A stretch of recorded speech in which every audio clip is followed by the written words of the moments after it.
On Mother's Day, my son Michael Whitman, a young, wealthy, and endlessly busy businessman, came to visit me, holding a bouquet as bright as a Sunday morning.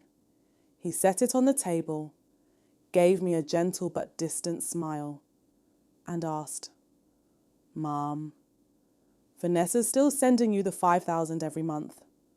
"Right, I just want to make sure you're comfortable." I froze. My heart pounded so hard I could hear it in my ears. $5,000. For the past 8 months, I had been living on food packages from St. Mary's Church and small donations from kind neighbours. I whispered, my voice trembling, "Mike, the church has been helping me get by." His smile disappeared instantly, and right at that moment, Vanessa, my daughter-in-law, appeared in the doorway, radiant in a cream-coloured silk dress, shiny heels, and a cloud of expensive perfume drifting through my small living room. Her smile sparkled, but her eyes were colder than any Texas winter I've lived through. She didn't know that on that very day, the last light of her elegance would fade forever. If you're still listening, tell me where you're watching from. Every comment you leave is another mark in this journey. And if this story touches you, don't forget to hit that like button so it can reach even further. My name is Eleanor Whitman, a 67-year-old widow living alone in a small house on the outskirts of Dallas. This used to be the home filled with laughter, where my husband, Richard, and I raised our only son, Michael. After Richard passed away from a sudden heart attack 10 years ago, I learned to slow down. I tended my garden, cooked simple meals, and occasionally taught Bible classes at St. Mary's just down the street. I didn't have much, but I had peace. Until age crept in and everything grew more expensive with each passing year. Michael, the boy I once carried in my arms, is now a millionaire at 38.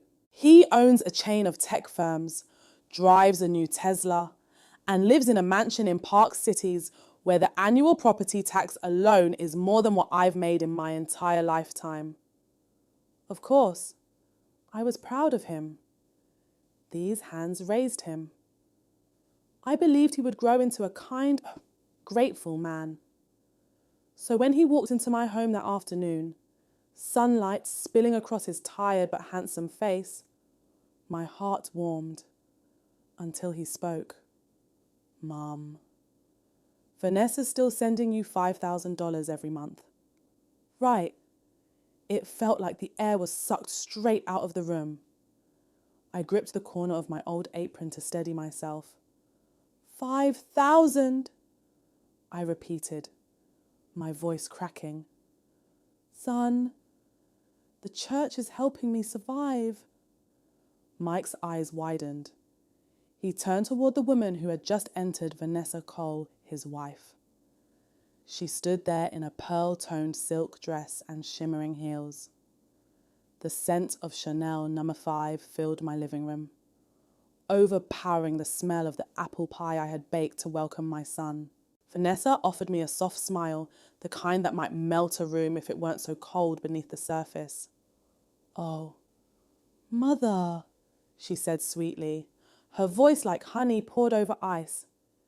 "You must have forgotten. I stop by every month to bring the money. Remember?" I looked at her calmly. "If you did bring it, then it must have gotten lost somewhere." I replied softly. Silence fell over the room. I heard the ticking of the wall clock, the hum of cars outside, and my own heartbeat pounding against my ribs. Mike glanced between us, between the grey-haired mother in her old apron and the glamorous woman in a designer dress. His brows knitted. "Vanessa, you have been bringing the money. Right, I transfer it to you every month." She tilted her head, smile unwavering. "Of course. Honey, I come here every month. Maybe Mother just forgot. You know how memory gets at her age? Old age?" I'd heard that phrase far too often since Richard died from people who assumed that a widow past 60 must be fragile, confused, half broken. But I knew my memory. I remembered every bill, every prayer, every face at church, and I knew without a shadow of a doubt that Vanessa had never given me a single penny. Still, I nodded slightly, not in agreement, but in acceptance. Some battles aren't meant to be fought right away. Some you observe first. Mike placed a hand gently on my shoulder. Mum, it's probably a misunderstanding. I'll check the accounts. I just want you to live comfortably, without worry. I forced a small smile, but inside me, something awakened a quiet storm of suspicion and resolve. Vanessa stood by his side, resting a possessive hand on his shoulder, her eyes sweeping my small home with a look of mild disdain, the look of someone who believes money can buy integrity. Even though the sun outside was blazing hot, a chill slipped down my spine. She glanced around, noting the old photo frames Michael as a boy, with bright eyes and a smile untouched by life. You've kept the house so clean. Mother, she said, that same patronizing tone lingering. Even at your age? I smiled faintly. Old?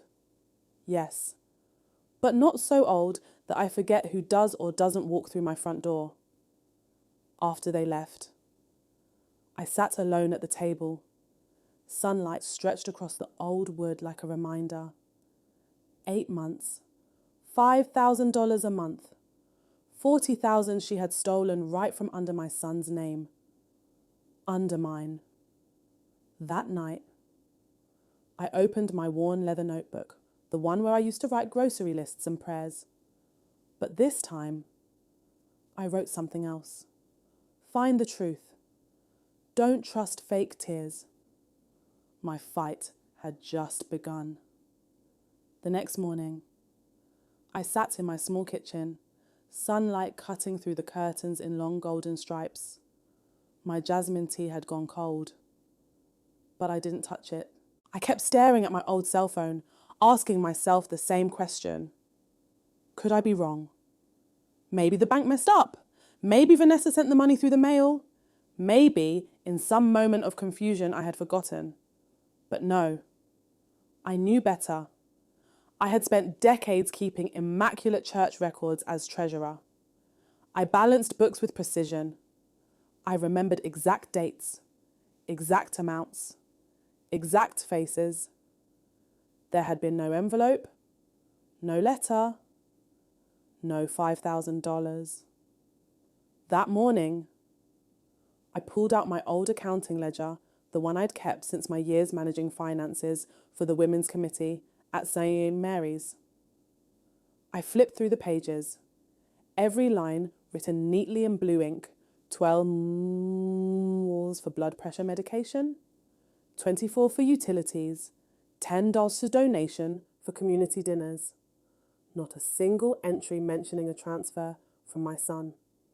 The next day, I put on my cardigan, grabbed my purse, and walked to First Texas Community Bank, where I still kept a small savings account. The sun beat down on the parking lot, shimmering off windshields. Inside, I sat across from a young teller with warm blonde hair and a soft smile. Her name tag read Jenna Patterson. I slid my passbook toward her. Jenna. Sweetheart, can you check if there have been any transfers from my son? Michael Whitman. He says he's been sending $5,000 to me every month for the past 8 months. Her fingers danced across the keyboard. Her smile slowly faded. I'm sorry, Mrs. Whitman. There's nothing here. The last activity was an interest payment back in February. For $1.35, Mary. I nodded calmly, thanked her, and walked outside. But inside me, something cracked. The Texas morning wind swept across the sidewalk, carrying dust and heat. I felt like a stone had dropped straight through my chest. No transfers, no deposits, no mistakes, just lies. I walked home slowly. When I unlocked my front door, the familiar ticking of the wall clock greeted me. It had been a wedding gift from Richard 40 years earlier. Today, every tick felt like a quiet reminder. The truth is coming.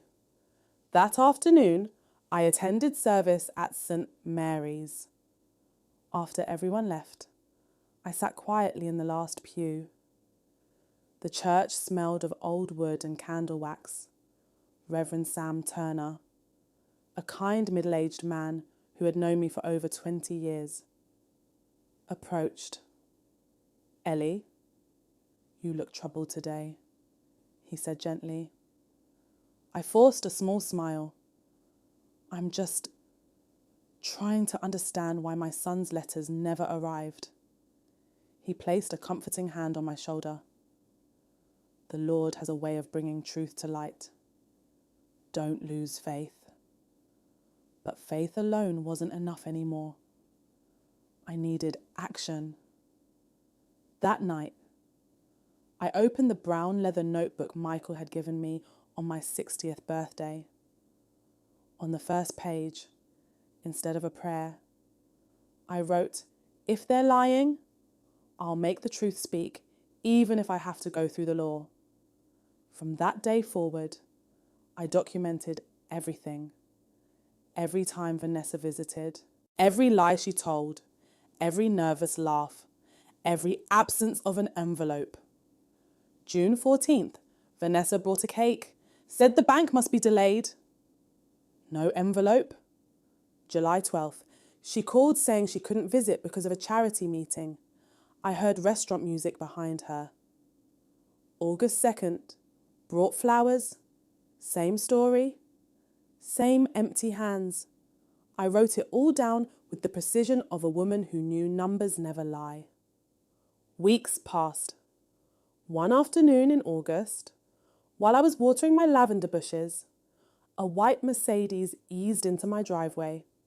Vanessa stepped out, wearing oversized sunglasses and carrying a bunch of lavender tied with a gold ribbon. Her heels clicked on the pavement, sharp and hollow.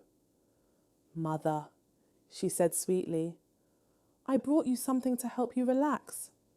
Stress isn't good for memory." I set down the watering can. "My memory is just fine." "Vanessa, fine enough to remember the last time you brought me money was..." "Never." Her smile flickered for half a second, a tiny glitch in her perfect performance. "Oh, Mother, you must be mistaken. I've been sending it regularly."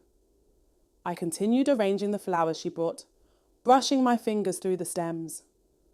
"That's odd," I said, calmly. "The bank said nothing has arrived for 8 months. Silence. Even the birds stopped chirping. Her hand tightened around her designer bag. "I'll double check," she blurted, before hurrying back to her car. The Mercedes peeled off, leaving behind only the faint scent of expensive perfume. I knew then she realised I knew.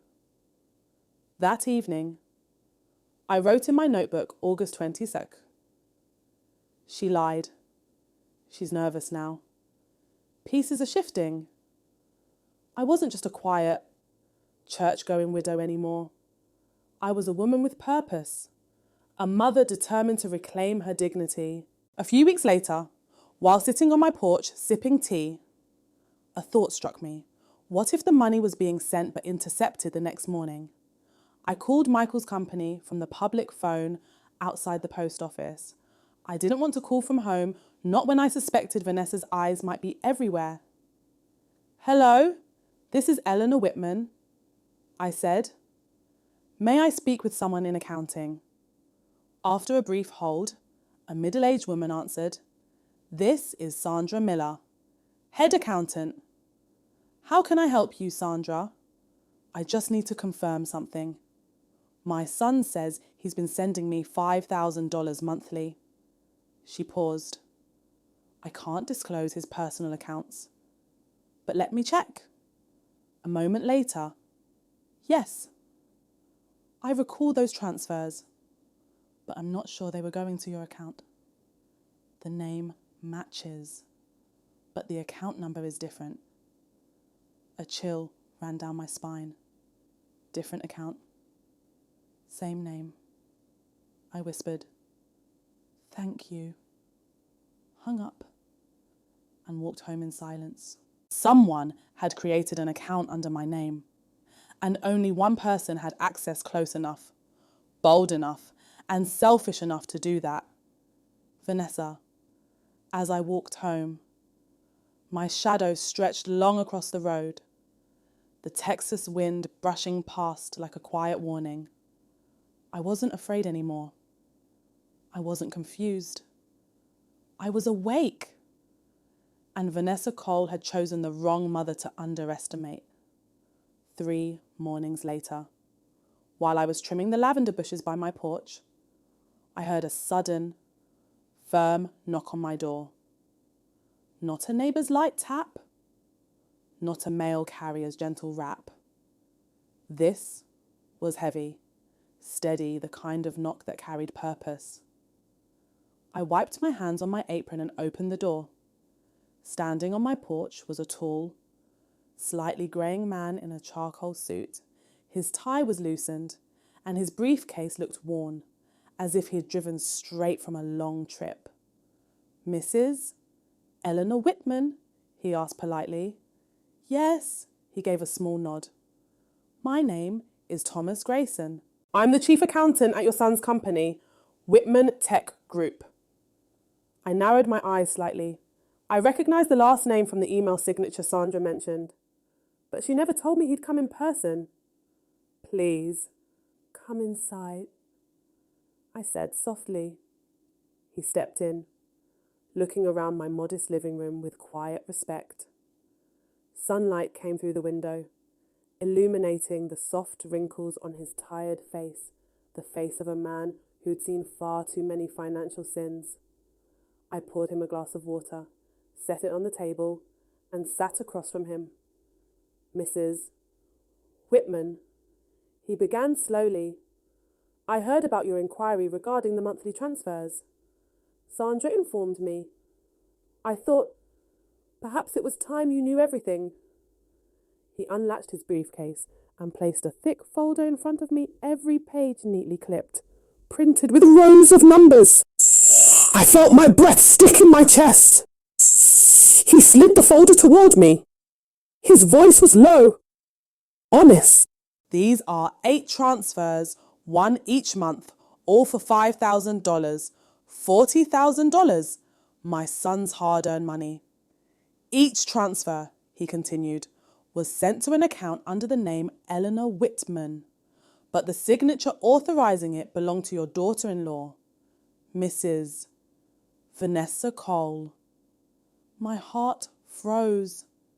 The room tilted, but I forced myself to keep listening. Tom continued, "She submitted a forged ID under your name. Very sophisticated paperwork. Enough to fool the system unless someone checked by hand." I closed my eyes, swallowing hard. She hadn't just lied. She'd stolen my identity. Does Michael know about this?" I whispered. Tom shook his head. "I don't believe so. He trusts Vanessa immensely. She handles most of his personal paperwork." Of course she did. She always positioned herself as the perfect, organized wife. He cleared his throat and added, "Mrs. Whitman, there's more." I gripped the edges of my chair. "She's been using the company's corporate card, the one meant for client dinners and business expenses for personal spending." He laid out several receipts. $1,200 spa package in Houston, $3,600 weekend trip to Cancun, jewelry boutique in Dallas, $4,800, designer clothing store, $2,000 fun. down payment on a new Lexus, $15,000, my stomach twisted. Every piece of paper was a cut, a reminder that I'd been starving quietly while she waltzed around Texas in designer heels with money carrying my name. I whispered. She used my son's trust like a weapon. Tom nodded sadly. I've worked in accounting for 30 years.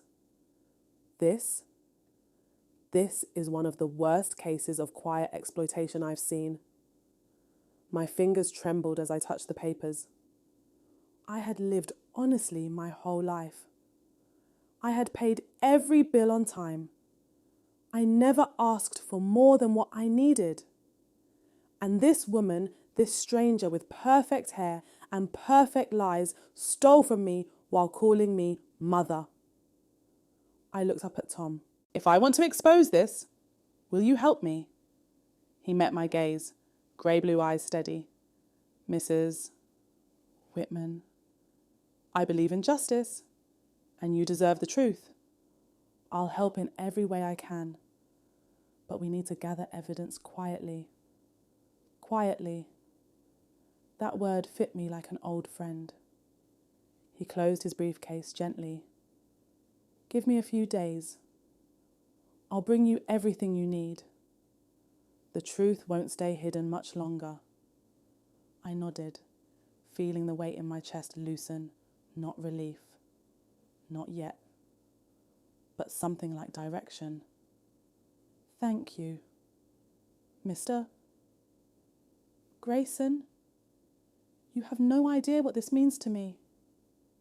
He stood. You deserve better.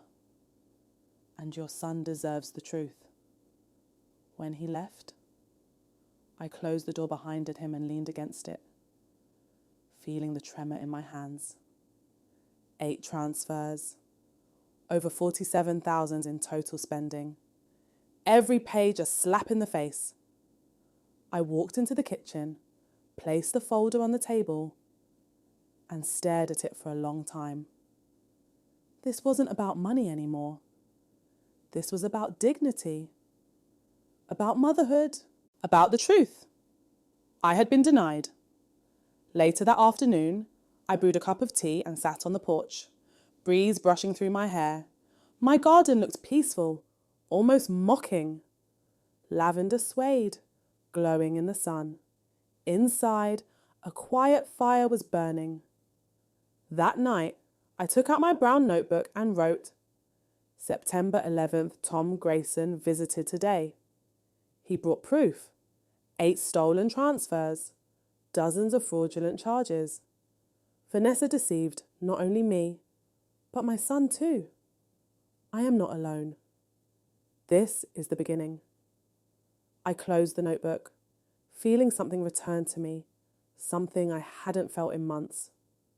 Strength. For the first time in a long while. I slept peacefully. 3 days after Tom Grayson's visit, with every fact lined up in my mind as neatly as the rows on a balance sheet, I made a decision. It was time to act. That morning, I called Michael. He answered on the 4th ring, sounding tired, as if he'd barely slept. Mum? Hey, I'm sorry I haven't checked in. Work's been insane. Vanessa said she's been visiting you regularly. Right. I took a gentle breath, keeping my voice light, warm, just as he always remembered. She has. Son, she's very thoughtful. I paused. Actually, I was thinking of inviting both of you for dinner this Sunday. It's been a while since we've had a proper meal together. He perked up immediately. Relief in his voice. Really? That sounds great. Mum, we'll be there. He had no idea that dinner was not a reunion. It was a truth trap. That Sunday, I woke early to begin preparing not for celebration, but for clarity. I cooked the dishes Michael had loved since childhood, honey roasted chicken. Mashed potatoes, apple walnut salad, and of course, my signature apple pie. I set the table with Richard's old silverware, shined until it gleamed. Soft candles flickered along the tablecloth. Everything looked warm, peaceful, exactly the kind of setting where lies felt safe enough to slip. In the centre of the table, I placed a beige envelope, plain, unassuming. Inside it, nothing. It wasn't meant to prove anything. It was simply bait. As the clock neared 6, I heard an engine pull into the driveway. Through the kitchen window, I saw Vanessa step out of their shimmering silver Lexus, dressed exquisitely as always. Pale pink silk dress, new heels, a fresh blowout in her hair. She was the picture of false perfection.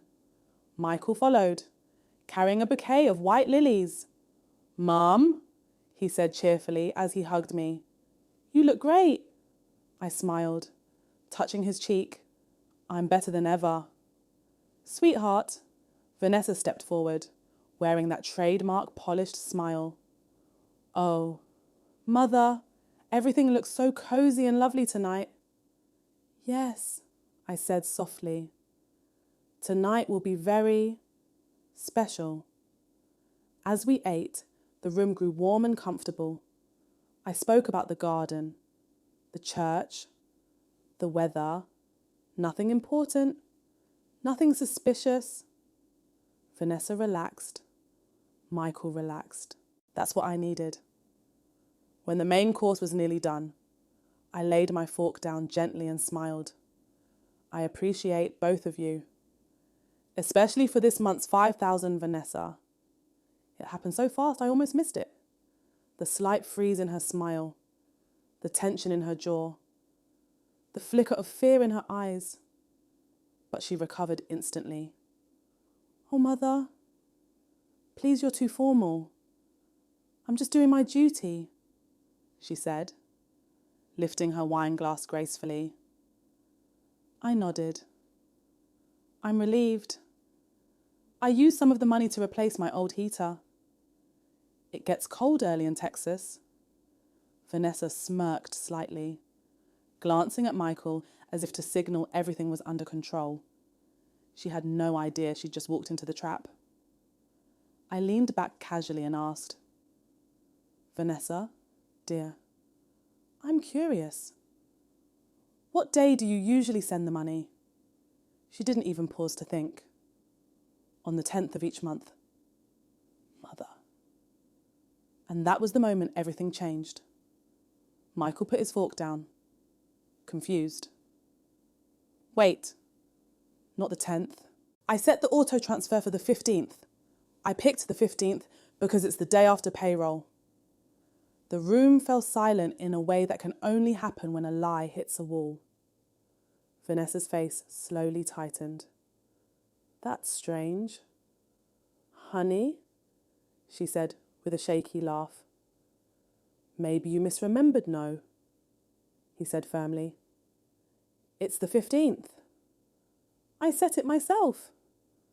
I smiled gently. "Well, this is perfect.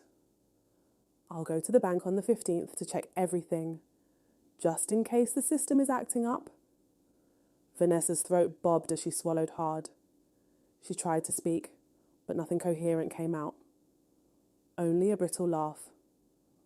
"Oh, Mother, you're so careful." Her voice cracked. "Don't worry. I've been sending it." Michael turned to her slowly, eyes narrowing, not with anger, but confusion, doubt. The first crack in the wall she'd built. Vanessa scrambled to shift the subject, talking about traffic, meetings, anything to escape the growing tension. But I didn't need to do anything more. The damage was done. After dinner, I brought out dessert. The scent of warm cinnamon filled the room, but Vanessa barely touched her slice. She kept glancing at her watch, her hands restless. when it was time for them to leave. I walked them to the door. "Thank you both for coming," I said softly. I haven't laughed this much in a long time. Then I added the final nudge. "And remember, I'll check the account on the 15th, just to make sure everything's working correctly." Vanessa's voice trembled. "Yes, Mother, I'm sure there won't be any problem." Michael kissed my cheek, his eyes warm, but behind that warmth, I saw it. Doubt. Growing. Spreading. Awakening. When their Lexus pulled away, its taillights fading into the dusk, I stood there watching the quiet street.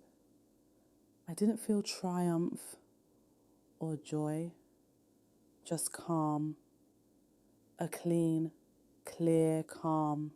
Inside, I walked straight to my small home office, turned on the computer, and began typing an email to the only two people I trusted, now Tom Grayson and Kate Dawson. Subject: "It's time to begin. Tom." "Kate," she slipped. They contradicted each other at dinner. "Please prepare the documents. I want everything ready by the 15th. It's time for her to unravel by her own lies." Ellie. I hit send. The cool evening breeze drifted through the curtains, carrying the faint scent of lavender. And for the first time in months, I felt lighter. Not because victory was near, but because justice had finally taken its first breath. 2 days after the dinner, as the Texas sun climbed high over the neighborhood, an email notification chimed on my phone. It was from Tom Grayson. Subject: "Documentation ready." I opened it with steady hands. "Mrs.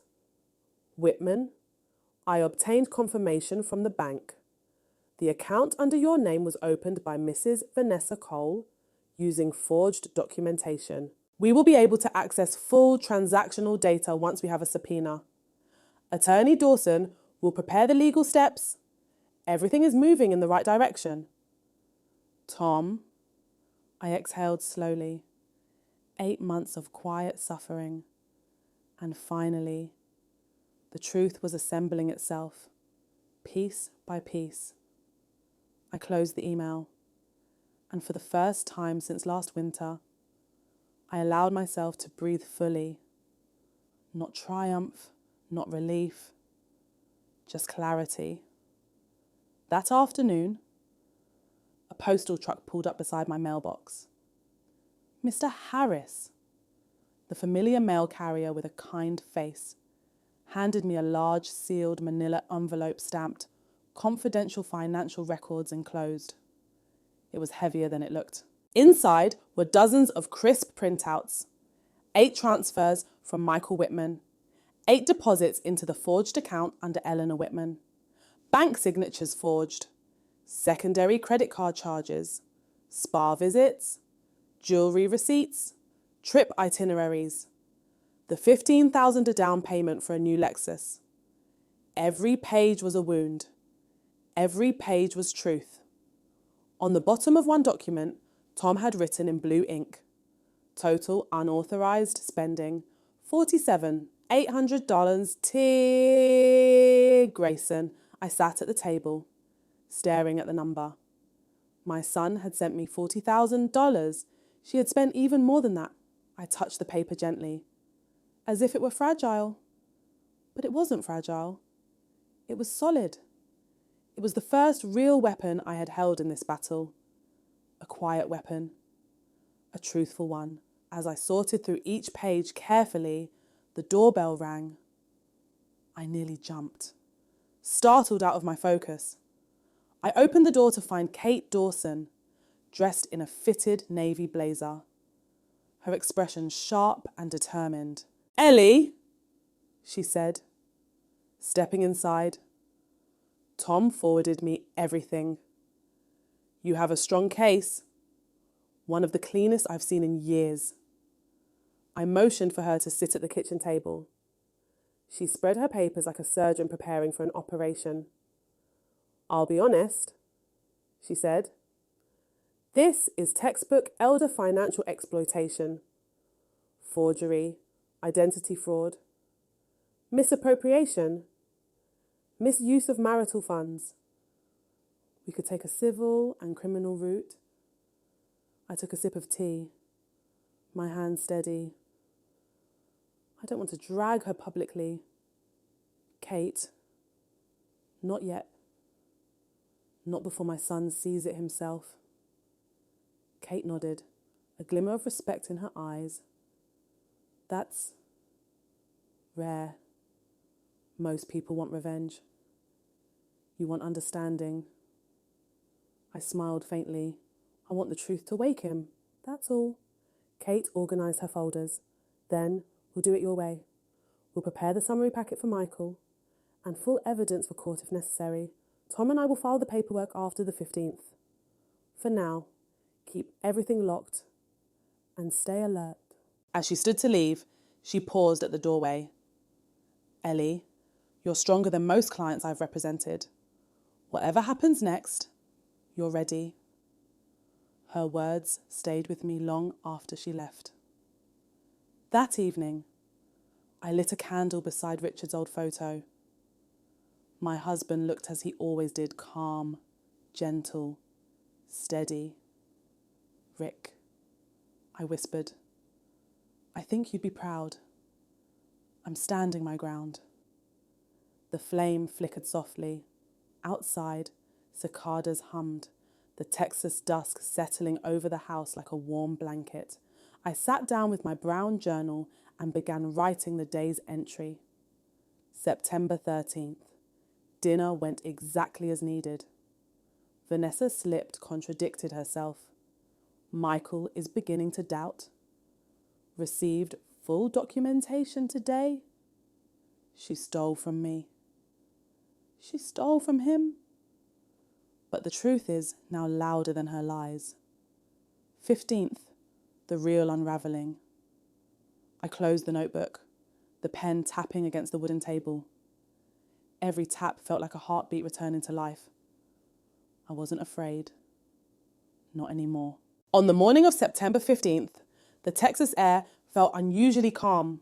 No wind, no noise, just a heavy stillness, like the world itself was holding its breath. I sat by the window with a cup of jasmine tea, waiting for Tom's confirmation.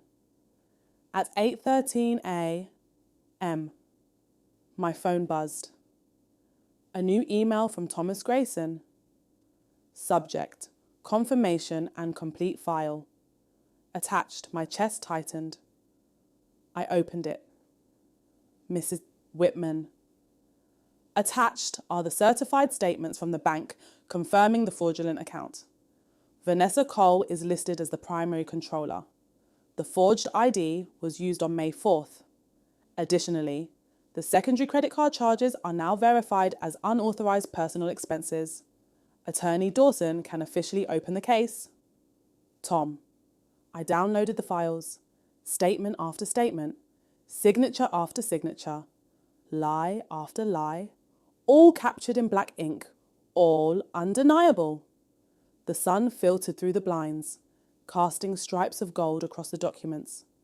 Truth had never looked so bright. Later that afternoon, I received a call from Kate.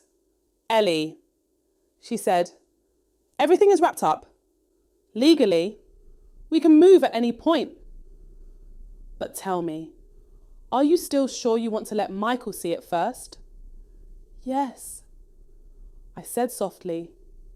He deserves to learn the truth with his own eyes, not from a judge's verdict. Kate paused. You're a better woman than most. I didn't respond. I didn't feel stronger or better. I just felt steady. After we hung up, I placed all the documents into a beige envelope. Thick, heavy, on the front. I wrote, Michael read in private. This wasn't a weapon. This was a mirror. The moment he opened it, Nothing would ever be the same again.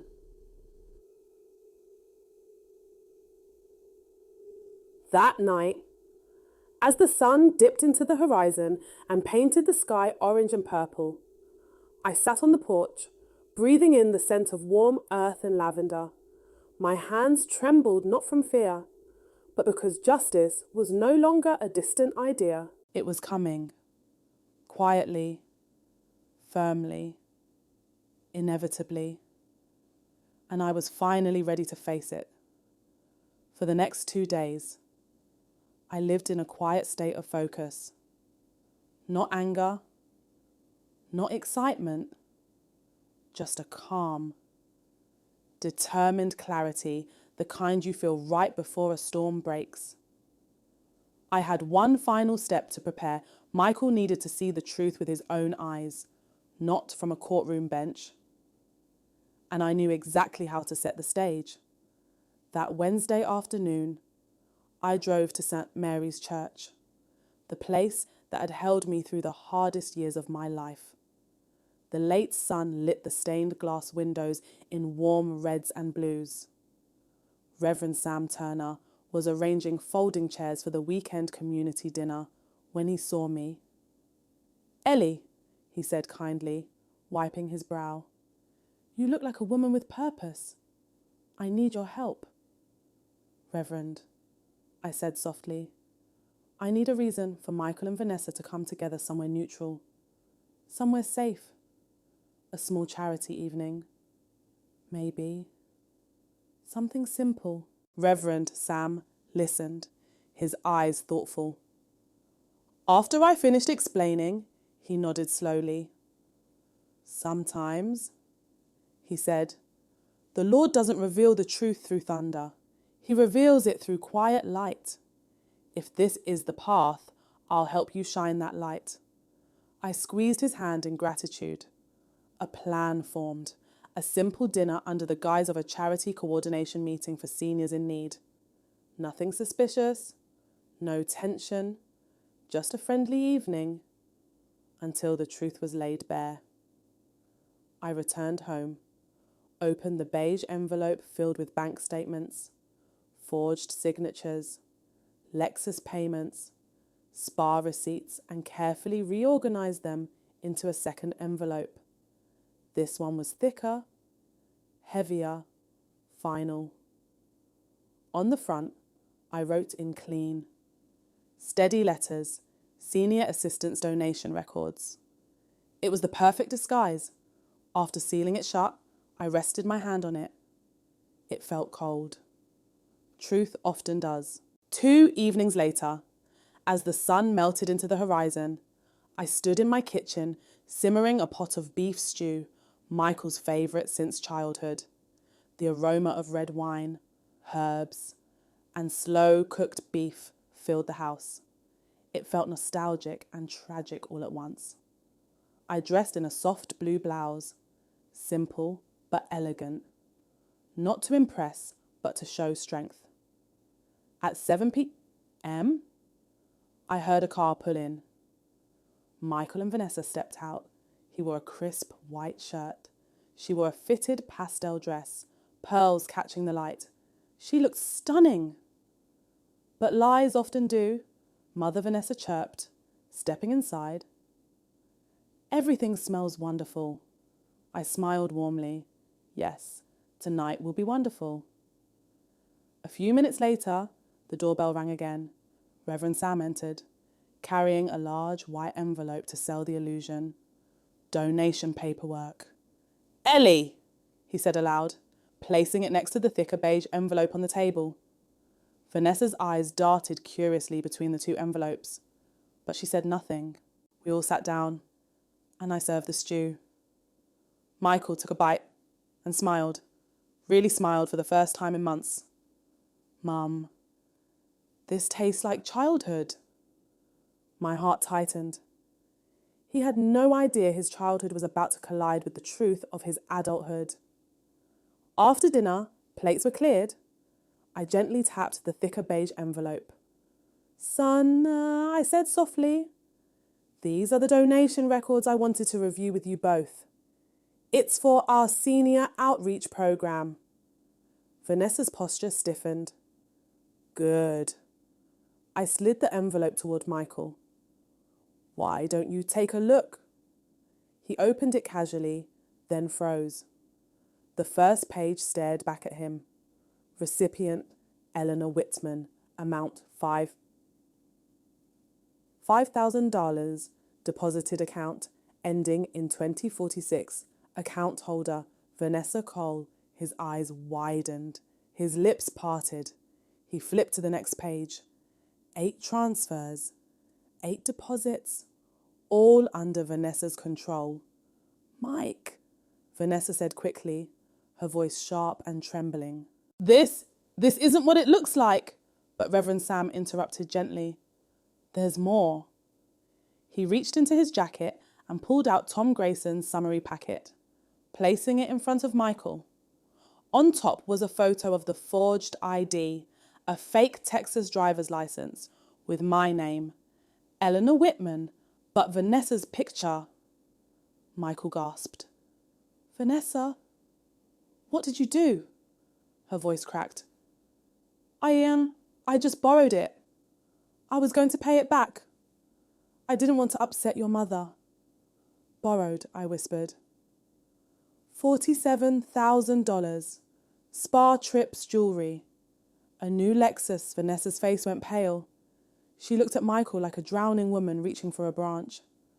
Michael, please. Your mum is twisting this. I never enough, Michael said, slamming his palm down on the table. The room shook. Vanessa flinched. Even I jumped. His voice cracked with betrayal. You stole from my mother. You lied to me.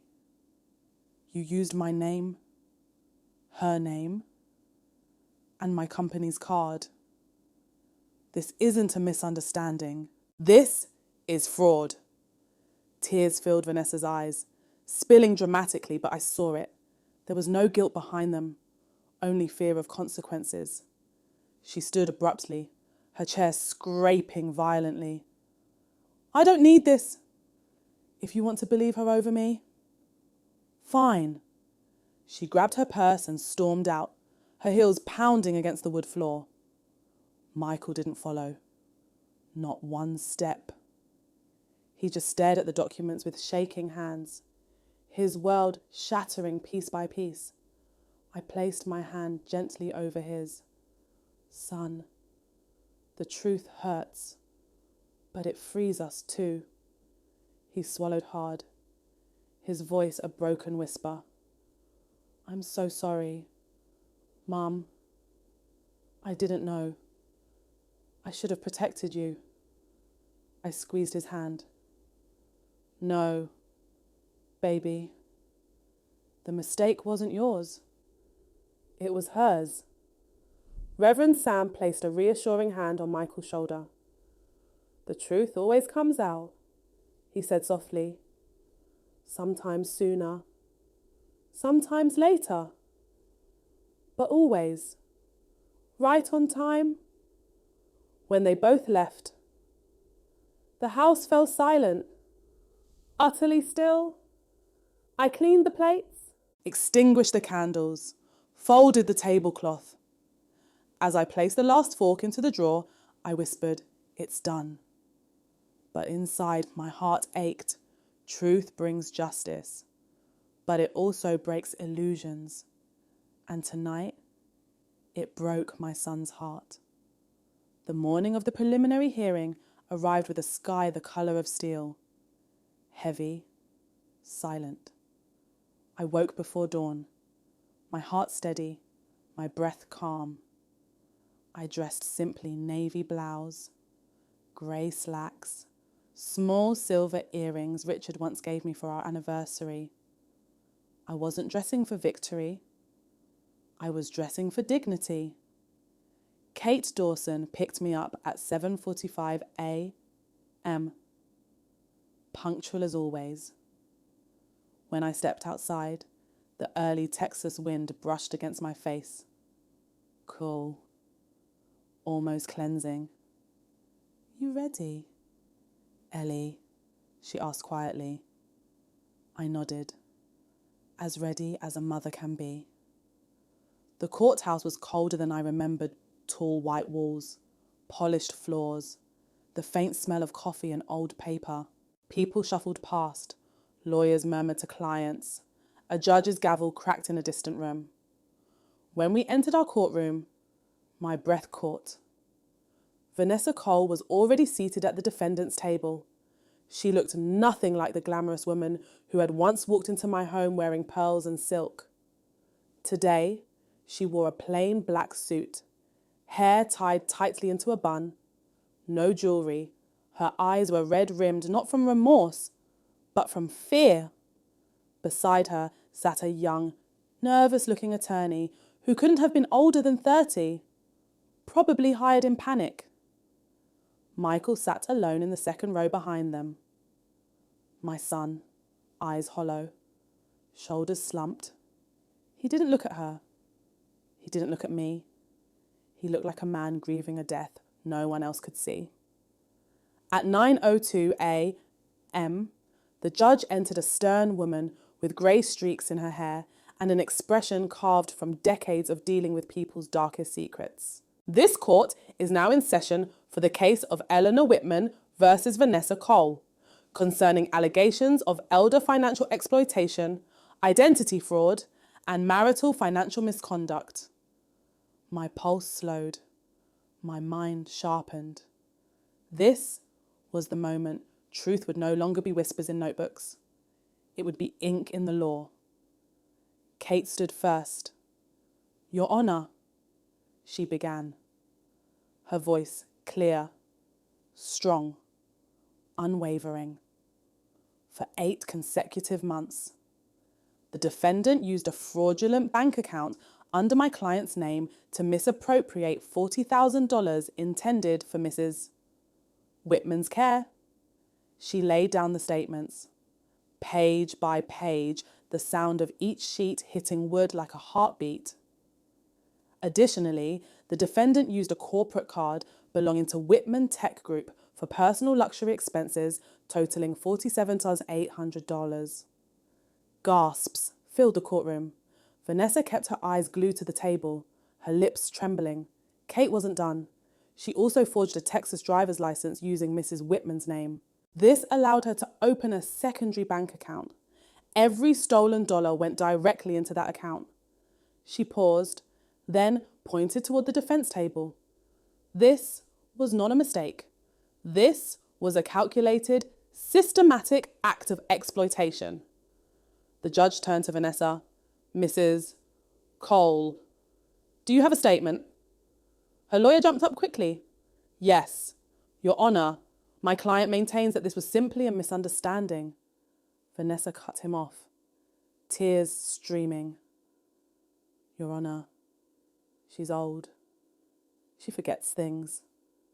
Her voice cracked into a sob. I gave her the money every month. She just doesn't remember. The courtroom murmured. My stomach twisted, not from anger, but from the cruelty of such a lie. Kate placed a hand gently on my arm before stepping forward again. Your Honour, my client's memory is sharp, and to prove it, I present her journal. She held up the brown leather notebook, the one where I wrote every date, every word Vanessa ever told me, every visit, every excuse, every missing envelope. And, Kate added, each entry aligns perfectly with the bank's transaction data. The judge flipped through a few pages herself, nodding slowly. Then she called the next witness, Thomas Grayson. Tom walked up, calm and grounded. Grayson, the judge said, do you confirm the validity of these financial records? He nodded. Yes, Your Honour. I prepared all documents. They are accurate and certified. The defendant opened the fraudulent account using forged identification. He glanced toward Vanessa not with anger, but with the disappointment of a man who had seen too many betray trust for greed. And I must add, He continued, "This was not an impulsive act. This required planning, access, and repeated intent." Vanessa sank deeper into her chair. Her lawyer tried once more. "Your Honour, my client was under emotional stress." Kate slammed her folder shut. "Emotional stress does not create forged IDs. Silence, cold, heavy, final." The judge leaned back, eyes scanning every document one last time. After a long-waited pause, she spoke. "Mrs. Vanessa Cole," she said firmly, "this court finds clear evidence of elder financial exploitation, identity fraud, and misuse of marital and corporate funds. Therefore, you are ordered to repay the full $40,000. You are stripped of any financial authority over Michael Whitman for 5 years. You must complete a mandatory financial rehabilitation program, and this case will be referred for review of potential criminal charges." Her gavel struck sharply. The sound echoed through the room like the breaking of a glass wall. Vanessa's face crumpled. She sobbed, shaking, reaching for Michael. "Michael, Michael. Please, I didn't mean to." He stood, but he didn't take her hand. He simply looked at her with hollow eyes. "Vanessa, you destroyed everything." She broke into wails. He walked past her quietly and out of the courtroom. Not once did he look back. As I left, the sky outside had turned grey, and a soft rain began to fall gentle, cool drops hitting the courthouse steps. I stood beneath the awning, watching the rain blur the edges of the world. Kate joined me, her voice soft. "You did the right thing, Ellie. You protected yourself and your son." I nodded, but inside I felt something break open. Not regret, not pride, just a quiet ache. Justice had spoken. But justice, I realised, always costs something. Sometimes the price is a broken marriage. Sometimes it's a broken illusion. Sometimes it's a mother's heart. After the hearing, life returned to an unsettling quiet. No more late-night knocks, no more carefully worded lies, no more forced smiles from Vanessa. Just silence, the kind that doesn't comfort but doesn't hurt either. It was the silence of something heavy finally lifted, leaving behind a hollow space. For weeks after the trial, Michael didn't call. Not once, not a text, not an email, not a simple, "Are you okay, Mum?" And strangely, I didn't blame him. He was sorting through the wreckage of his marriage, the betrayal, the guilt, the shame of learning that the woman he trusted most had stolen from his own mother. Sometimes pain needs solitude to settle. Every night, I'd sit by the small wooden table near the window, the Texas moon spilling silver light over the floor, and I'd lay my phone face up. The screen stayed dark. Always. I'd trace my thumb along the edge of the phone and whisper, "It's all right. Michael, heal in your own time." Being a mother, I learned, is not about holding your child close. Sometimes it's about stepping back and letting them confront their own darkness. The restitution deposit came 3 months later. I was washing dishes when I heard the familiar ping of a bank notification. Deposit received $40,000. I dried my hands, sat down slowly, and stared at the email. I didn't feel joy, or triumph, or vindication, just a deep, strange emptiness. This money, the very thing stolen from me now, returned through a judge's order, sitting quietly in my account like a reminder of months I would never get back.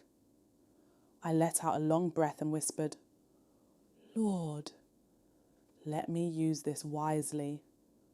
I didn't want it for comfort. Comfort was something I'd learnt to build without money. Instead, I used a small portion to fix the roof that had leaked last winter, replace the ancient heater, buy new curtains for the living room. The rest, I didn't want it gathering dust in a bank.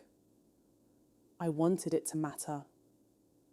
A week later, I called Reverend Sam and attorney Kate Dawson to the parish office.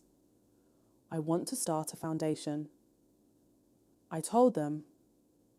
They both blinked. A foundation? Kate asked. For what? For seniors who are exploited financially by their own family. The room went silent. Then Reverend Sam smiled, his gentle eyes softening. Ellie, this isn't just charity. This is calling. Kate opened her notebook immediately. We'll register it as a non-profit. I'll handle the bylaws. Reverend Sam can sign as the community sponsor. And you, I don't want a title, I said quickly. No founder, no director. I'm just a woman who wants to help others like me. Kate smiled knowingly. Humility always makes the work more powerful. And so it began. Grace Hand's Foundation, a place for mothers, fathers, widows, widowers, anyone who had been betrayed by those they trusted most. The first meeting was in the church basement. Just 3 desks, 1 old printer, a wooden sign painted by one of the Sunday school kids, helping forgotten hands find strength again. Each week, stories poured in. A grandmother whose granddaughter emptied her checking account. A retired veteran manipulated into signing a loan. An elderly couple deceived by a nephew claiming he'd take care of them. Every story had the same theme. Trust, broken quietly, without a single scream. Just like mine, I learnt to listen without crying, to hold their hands and whisper, You're not alone, and you are not foolish. You were kind and someone weaponized that kindness. Some days, the wounds felt familiar enough to sting. Other days, they gave me strength. Pain recognizes pain, but healing recognizes healing. 2. One Saturday morning, while I was organizing files, Reverend Sam approached me quietly. Ellie, it's remarkable. Pain has become purpose for you. I smiled softly. Maybe that's how justice works. Reverend, not always through courts, sometimes through choosing to transform instead of crumble. He nodded. You're teaching people how to rise. Ellie, without bitterness? I didn't answer. But deep inside, I felt something warm and steady like light where darkness used to live. Still, even with the foundation growing, even with people finding hope again, my nights were quiet. Too quiet. Some evenings, I'd light a small candle and sit by the table. Its warm glow would fall across the old photograph of me, Richard, and young Michael. I'd touch the glass frame and whisper, Where are you?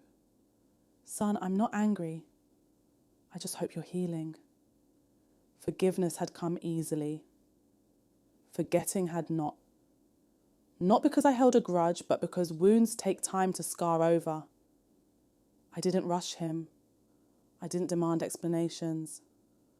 Love doesn't keep score. It simply waits. On an autumn afternoon, just as golden leaves began to blanket the porch, Attorney Kate rushed into the foundation office holding a thick envelope.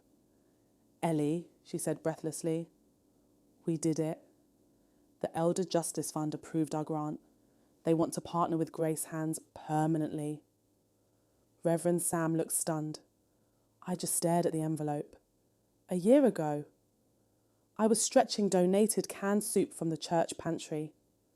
Now, people were trusting me to help others gain their dignity back. I smiled, small, humble. Let's use it wisely, I whispered, for the one still too afraid to speak. Kate placed a hand on mine. This foundation exists because you refuse to stay silent.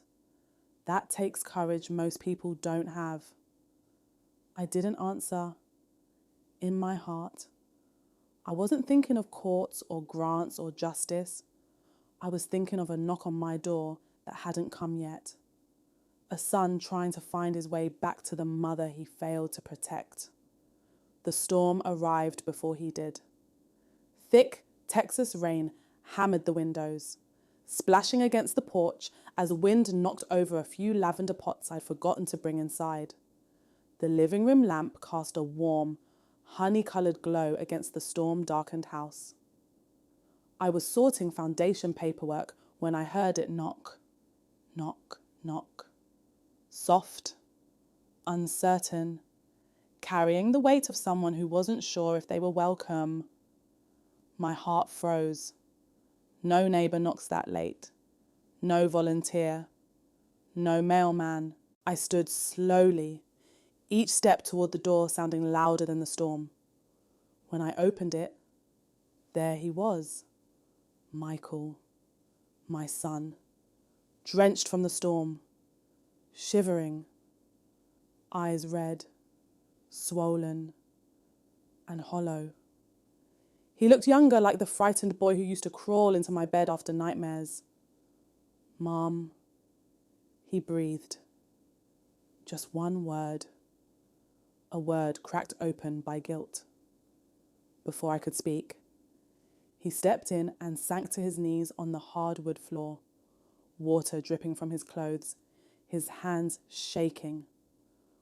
Mom, I'm so sorry, he whispered, voice breaking. I've been so stupid.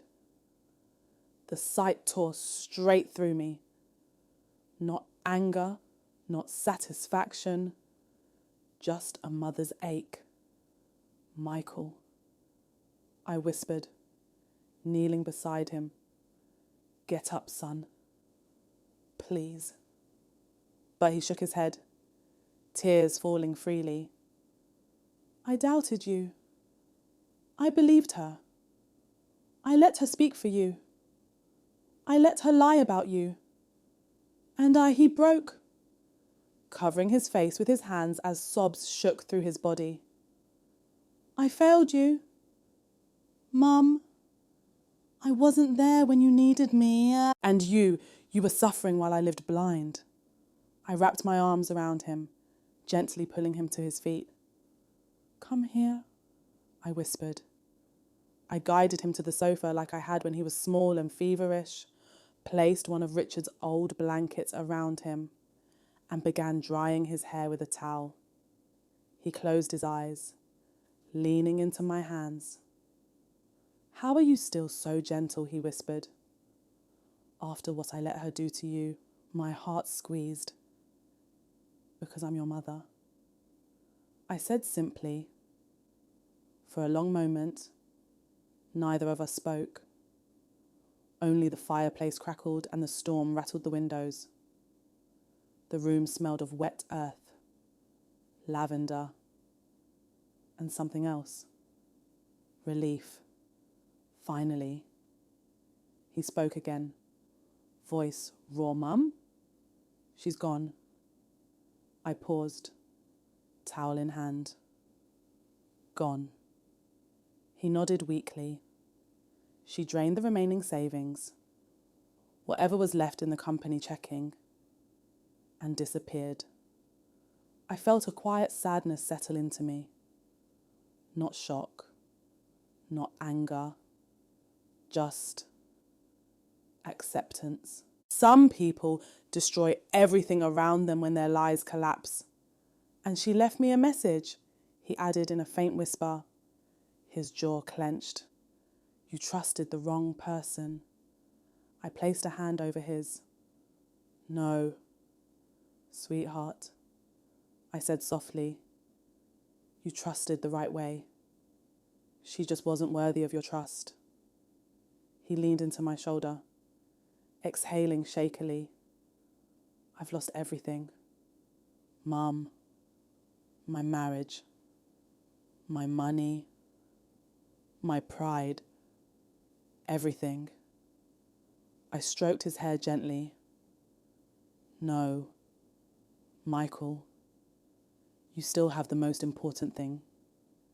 He lifted his head, eyes wet. What?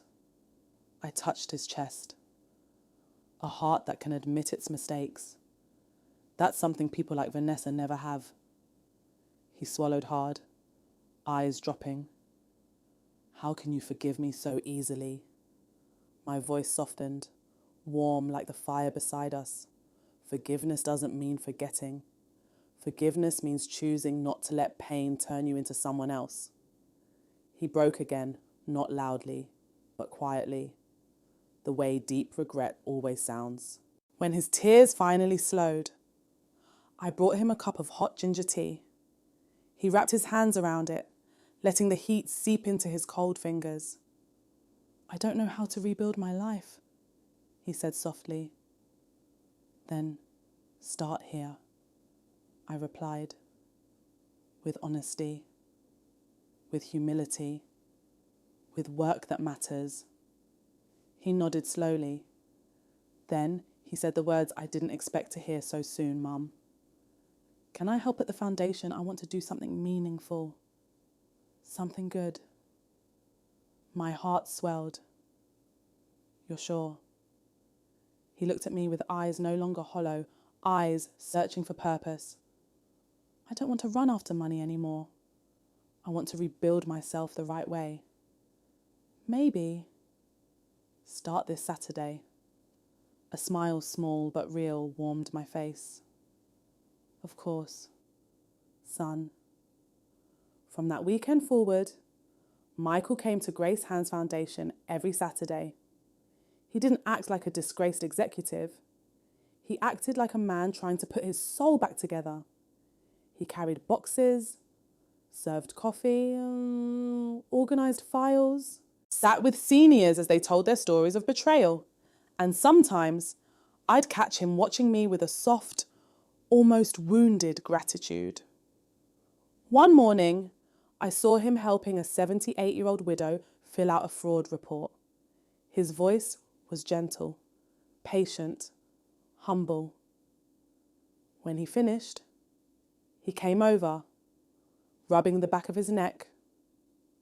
Mum, he said softly, I think I finally understand something.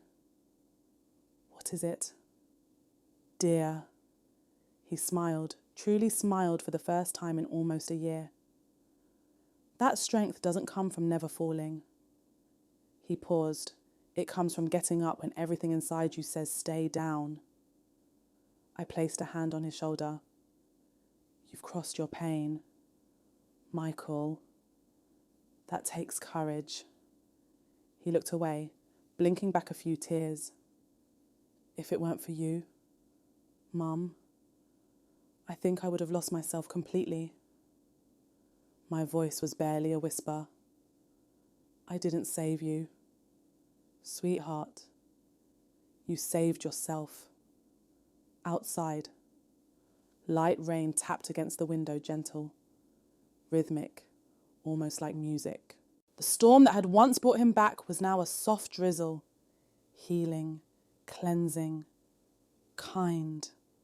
I looked at my son, sitting in the warm glow of the foundation office, and understood something profound. Life always leaves one door open for those brave enough to come home. A full year passed. Texas rolled from winter's chill into the soft bloom of spring. Bluebonnets dotted the roadside. Lavender swayed in the warm breeze, and the sky turned the pale blue of worn silk. One morning, I sat at my little wooden desk, sunlight spilling across the pages of a blank sheet of paper. The fragrance of lavender floated in from the porch, familiar and comforting, a reminder that even fragile things endure storm after storm. I picked up my pen and began writing Vanessa. Thank you. The ink flowed smoothly, surprising even myself. Because of you, I learned the true weight of honesty and the strength of quiet dignity. I paused, watching sunlight brush across the page. There was no bitterness in my heart, just clarity. If not for you, I might still believe that truth is gentle and always rewarded, but you taught me something different. Truth only means something when we defend it, when we protect it, when we refuse to bow before lies. My hand softened as I wrote the last lines. I don't know where you are now, but if life ever brings you this letter, I want you to know I forgave you. Not because you earned it, but because I refuse to let your shadow dim the rest of my life. I folded the letter neatly, placed it into a cream envelope, and opened a small wooden keepsake box, the one Richard used to keep birthday cards and notes. Inside, among photos and memories. I placed the letter, a chapter closed, quietly, elegantly. Finally, Grace Hand's foundation grew more than any of us expected. What began as 3 desks in a church basement became a full community program. We gained volunteers, legal partners, social workers, and even a small grant from the Elder Justice Fund. Every week, seniors who had been betrayed just like I was would sit down in our office, trembling hands holding their stories. And I would tell them the same words I once whispered to myself. Truth doesn't save you quickly, but it never arrives late. Michael came every weekend, like clockwork. Sometimes he stayed all day. Sometimes he stayed late into the evening. He carried the hope in a way I'd never seen before, gently, like something fragile but precious. One afternoon, I walked past his desk and saw him smiling softly at a spreadsheet he was fixing.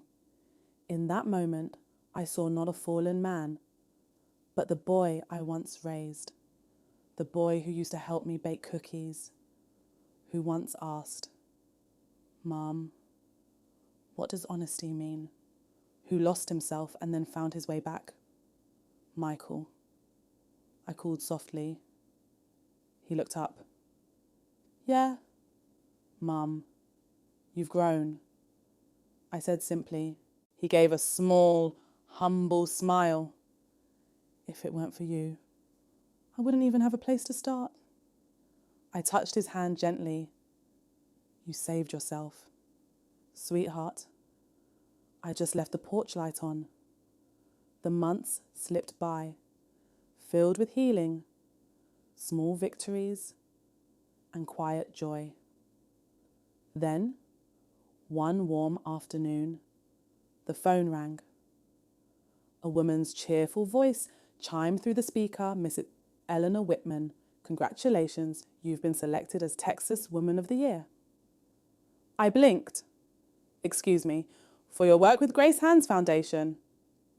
She continued, your efforts have helped dozens of seniors reclaim their dignity. We'd love for you to speak at next week's ceremony. I wasn't stunned because of pride. I was stunned because, a year ago, I was living off food donations from the church. Life has a strange way of turning pain into purpose if you refuse to break. The ceremony took place in the grand hall of the Austin courthouse. I wore a simple light blue dress. No pearls, no jewelry. Dignity doesn't need decoration. When I stepped onto the stage, applause rose like a wave. I looked out and saw Michael in the second row wearing a white shirt, eyes shining with pride that nearly broke me. The host introduced me, a woman who turned betrayal into justice, who transformed quiet suffering into a voice for others. Mrs. Eleanor Whitman. I took a breath and began, "Thank you. But today, I'm not telling my story." The hall fell silent.